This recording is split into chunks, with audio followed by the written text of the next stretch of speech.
It is my favorite power. There's 12 of them that Unity sets up, but this one is just like light my fire. So thank you, Janine. Where did you go? For the song Imagine, and thank you for the Sunshine song. Don't you just love 3-year-olds? No, I should say, don't you just love people who have had their 3-year birthdays and leave the old off? I picked that song because it was one of my first memories of imagination. I was 3 years old. I lived in a farming community north of Chinook, Montana, close to the Canadian border, and every month, whoever had a birthday of the women, they would have a potluck, and they, of course, would be the ones who had to do all the work, but all the people would come bring something, and the guys, of course, would be sitting out there either drinking their beer or talking about politics or whatever, and the women were in doing the work. But some of the women would, this particular day, went into the hallway and started singing, and they were singing a cappella because there was no piano around. And I'm 3, and I'm standing there in that hallway, and I'm looking up at these people, and they're singing "You Are My Sunshine." And then one sang, and then 2 sang, and they sang a different note. I was so excited because someday I'm going to learn how to sing. It was my first experience with imagination when I'm thinking back in terms of what's gone on in my life.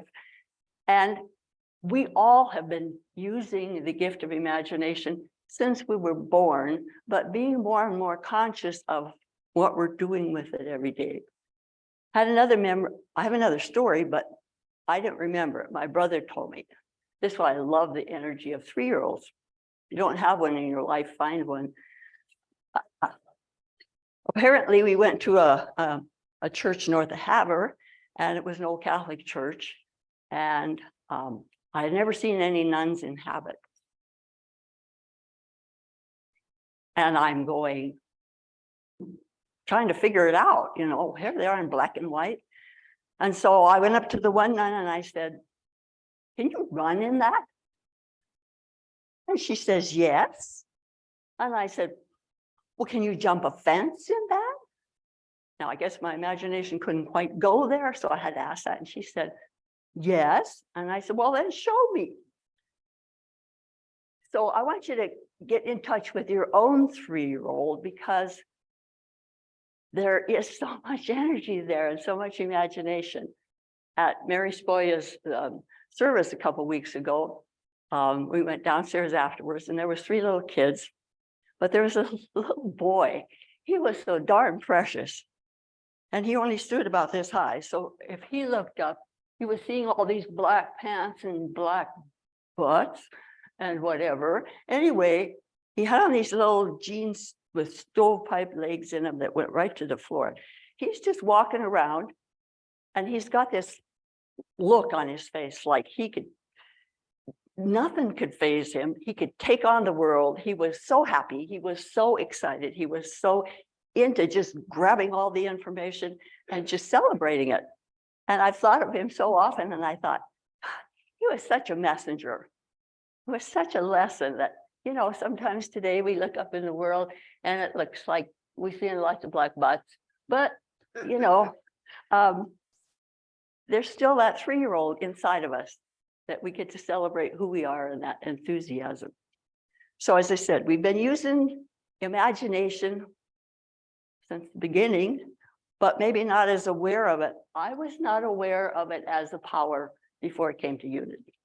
And it's one of the things that's helped me in my life, maybe more than any of the other powers.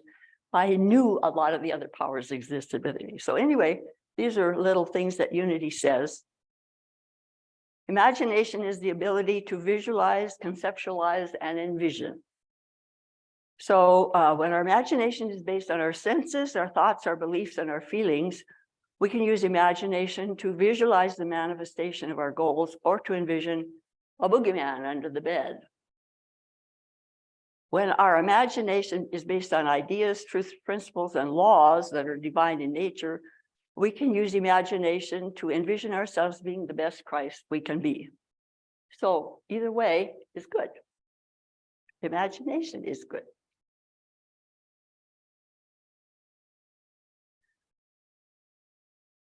My imagination when I was a 7-year-old spending a summer in the hospital, having a hospital experience. I remember get up at night after we were supposed to be in bed and go peek out the window, and the airport was right up there. All these planes kept coming and going. And I remember going, I wonder where everybody's going. Someday I want to travel. Someday I want to go somewhere. And so the foundation for that, those things in my life was set when I didn't even know that it was possible. So I want you to think about what's been set in your life as possible, because it's there and you can tap into it. The world's been using imagination forever. Last week, Reverend Gum talked about the two different teachings and where they came from and what they taught us. And somebody imagined all that up and wrote all that down 6,000 years ago or whenever it was. Well, I'm kind of more interested in now, but think of the TV, think of the movies, think of the airplanes, cars, video, cell phones. What's happened in the last, even the last 50 years is pretty phenomenal in terms of what people's imagination has created. And so it's our creative process. There's another, so I would propose that if we want to really use our imagination, that we tap into that innocence of our 3-year-old and that enthusiasm and that exuberance, and use that as our process, part of our process, because that's the topic for the month, is the imagination process. Then, I'll just stand right here. Am I still in the camera? Okay, so we can have a little exercise. Okay, there's a table in front of me. You get to imagine there's a table in front of me because I'm going to tell you what to imagine. And then I'm going to set a vase of flowers on here. Okay. And then I'm going to set a little box of chocolates. And then we'll put a little bell there. Is everybody with me? Can you see the table? You know what color it is? You know what the wood is, maybe?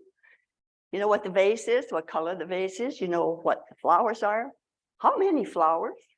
What color are they? Can you smell them? Oh, what about the chocolate?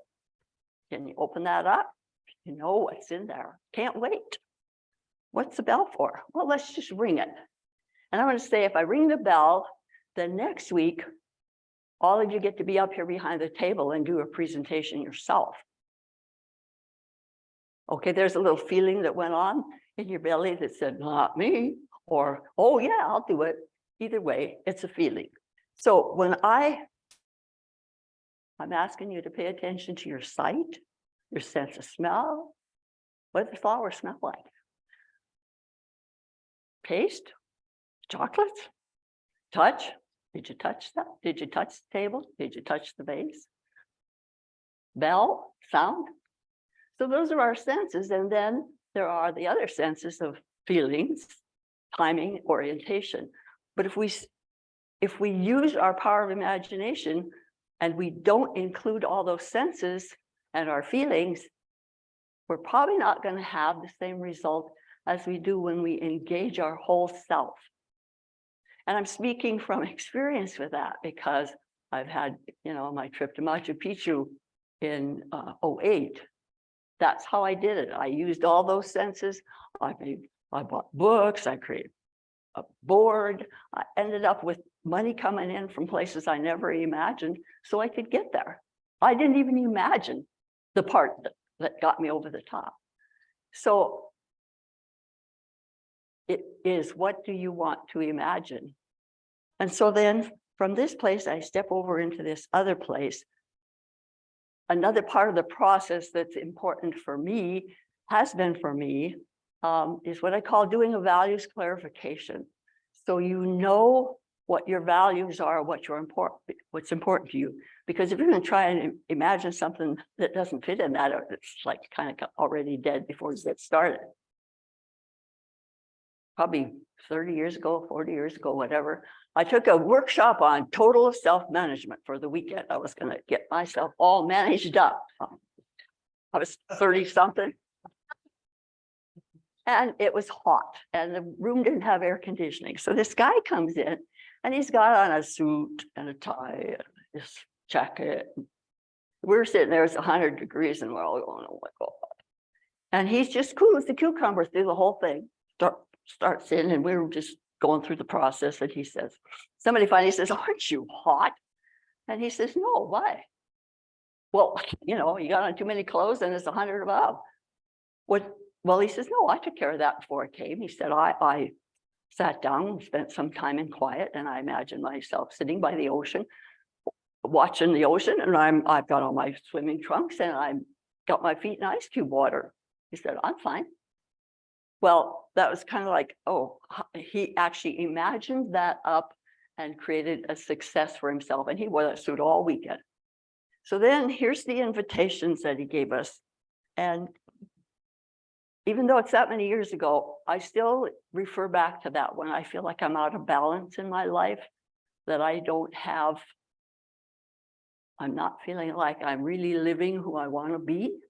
So the first thing he said is get out a piece of paper. This was no computers, no little cell phones.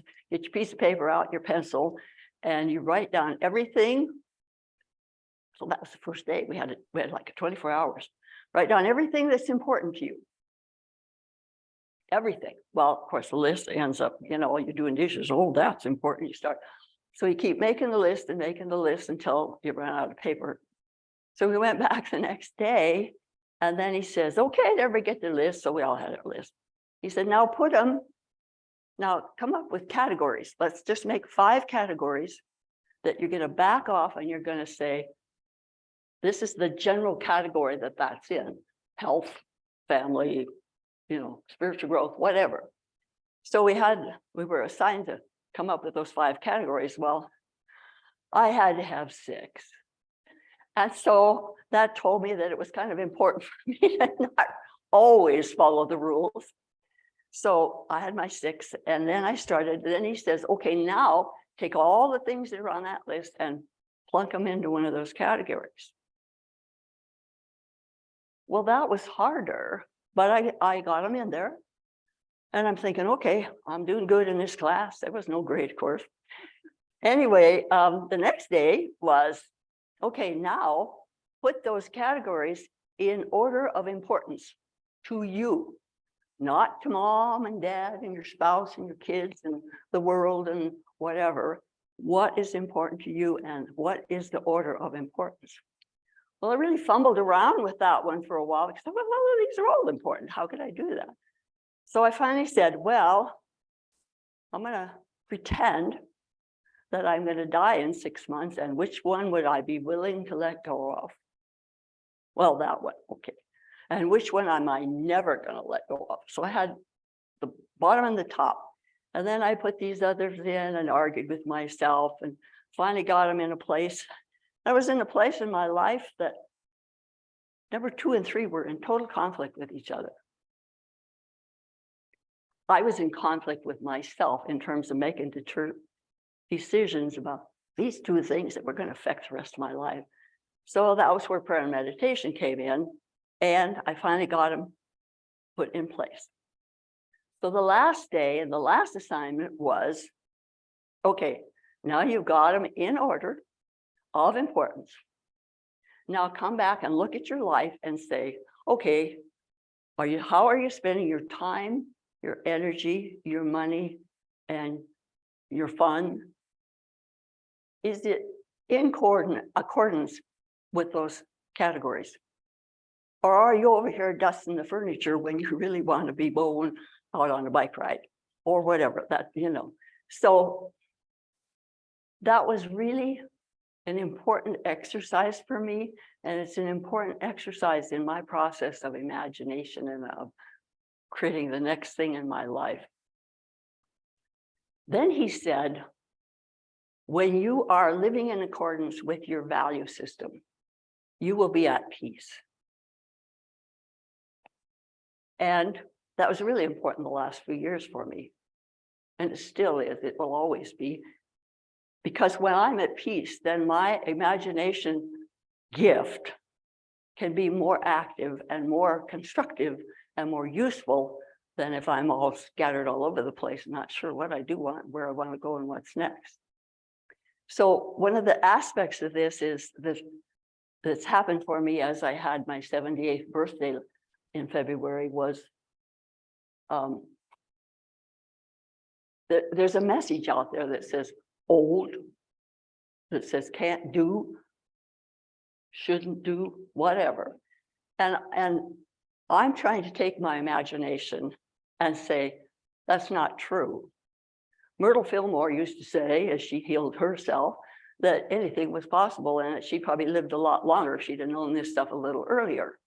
So whether it's health, whether it's relationships, whether it's money, no matter what it is, if I wish to imagine something greater than what it is already, there's no reason to go backward just because I hit 78. I mean, I'm smarter than I was when I was 28. And I bet each one of you are too. So as we move forward with that, we look at all this stuff. Now the caveat of all this is that, the sun shines on everything, everybody gets sunshine. Doesn't matter if you're a criminal or if you're a goody two shoes or something in between. It's there for all of us, as is the power of God, or source of existence, however you want to call it. And so the power of imagination is available to all. And therein lies some of the problems that we have in the world today. So how do we deal with that? Well, how my teachings have, spiritual teachings say, stick with your values, stick with your imagination, stick with your enthusiasm, and stay focused on that. Though thousands fall about you, we can be protected and provided for no matter how long that takes. And I firmly believe that there isn't anything that's going to take us out. We are gonna do it. We can do it. We are doing it. Things are changing. It's chaos.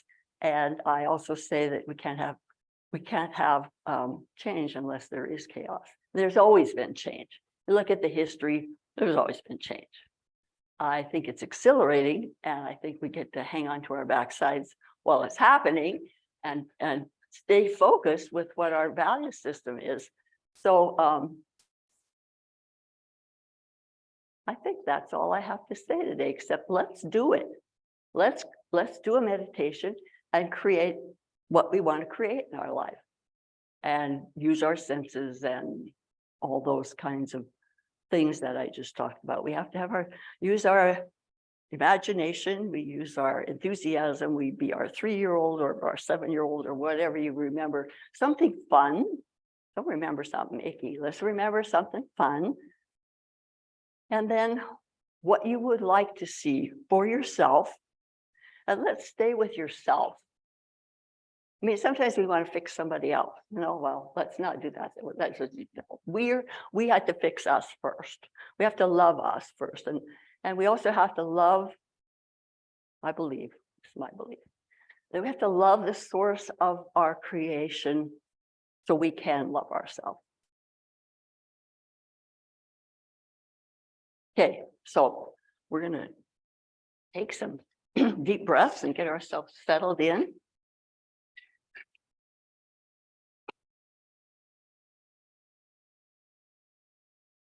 And if you want to imagine yourself being a butterfly or a peony or an eagle, whatever's going on in your life, whatever comes,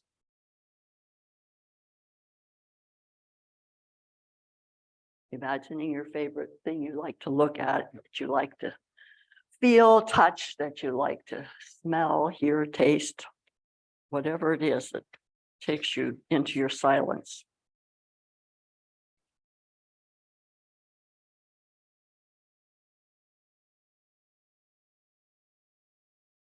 And so in this moment, I say, beloved mighty, I am God presence within me, above me, and everywhere transcendent.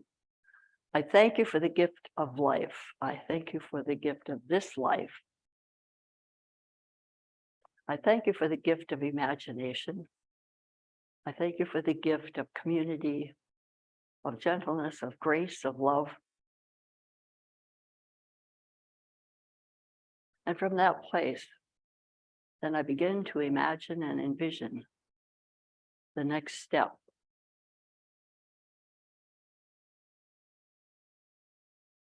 The next step that comes in my life that my heart desires, that I can get excited about.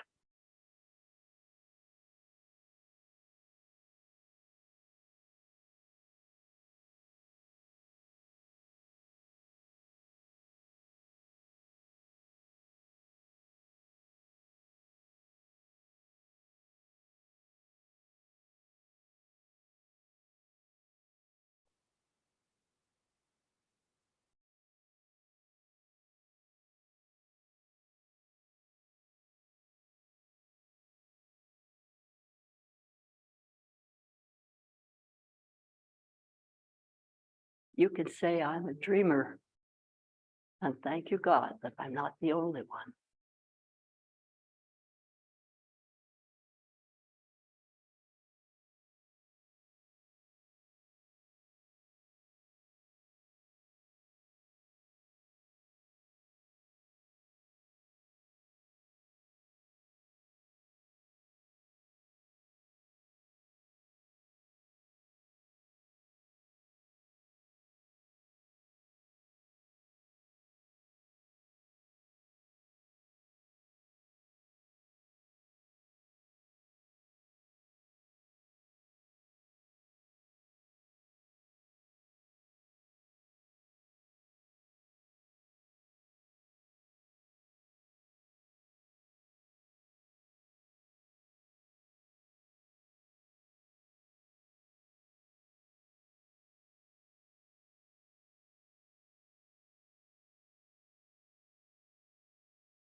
But now I expand my imagination to envisioning what it would look like to have a world living as one.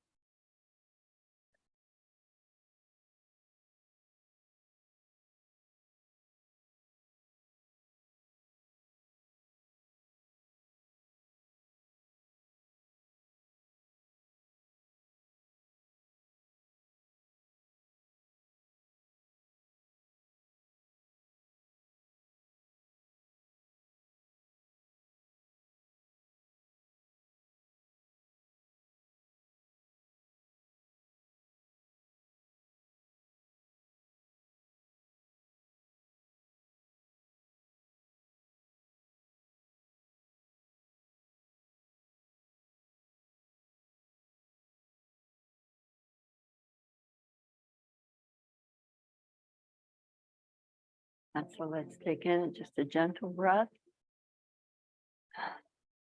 I thank you, each and all and everyone, for being here and being part of this energy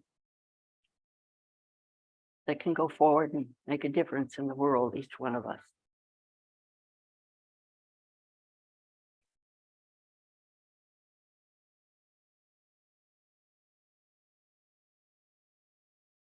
And have you come back in here.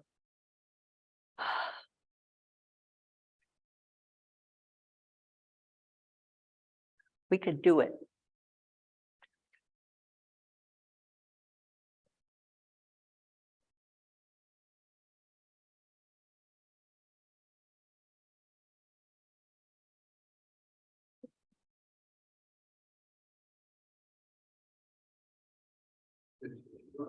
What? Oh, I have to go do that.